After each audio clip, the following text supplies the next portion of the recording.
Привет, друзья! Публикуем новые кадры использования в боевых действиях на Украине российского дрона-перехватчика «Ёлка». На видео показано поражение украинского БПЛА «Дартс» и 2 дронов неизвестного типа.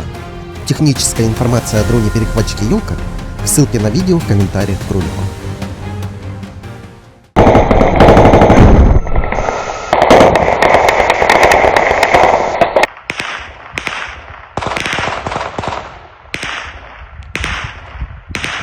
Давай, давай, давай, давай!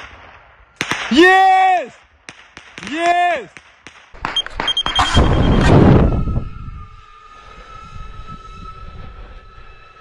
Давай, давай, давай, давай.